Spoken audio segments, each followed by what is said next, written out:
లేడు అన్న బాధ ఎప్పుడైనా అనిపిస్తుందా మీకు మమ్మీ ఉండగా? ఆహా. ఏమనిపించదు. మీకు ఎలా ఉందండి అసలు ఈ లైఫ్ చెప్పి కిడ్స్‌తో? మేమేమనుకుంటామంటే ఎక్కువ ఎమ్మెల్సీ ఉన్నప్పుడు స్టడీస్ కోసం నేను ఇక్కడ ఉండేదాన్ని, భాగ్య అక్కడ. సో మేము మైండ్స్లో ఫిక్స్ చేసుకున్నాం అనమాట. సో అప్ప అక్కడ ఉన్నారు, మేము హైదరాబాద్లో ఉన్నాము. సో మేము అక్కడ ఉన్నప్పుడు అందుకే బెడ్రూమ్ కూడా సేమ్ అట్లనే పెట్టి ఇంకా అట్లే పెట్టేసారు. సో ఆయన ఇచ్చిన గిఫ్ట్ ఏంటంటే ఈ హౌస్.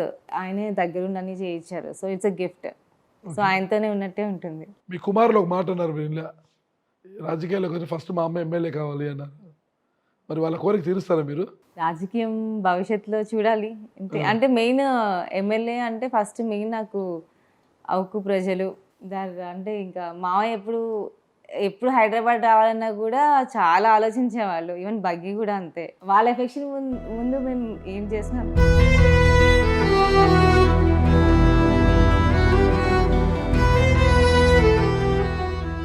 మీరు చాలా ధైర్యంగా ఉండే లేడీ మీరు.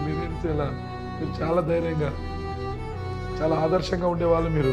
ఎన్నో ఇబ్బందులను ఎదుర్కొని ముందుకు సాగుతున్నారు మీరు. అంటే మెయిన్ ఏమి సపోర్ట్ లేకుండా చెల్లా శ్రీలక్ష్మి కదా, ఒక శ్రీలక్ష్మిగా ఒక సపోర్ట్ ఉన్నారంటే ప్రజలే.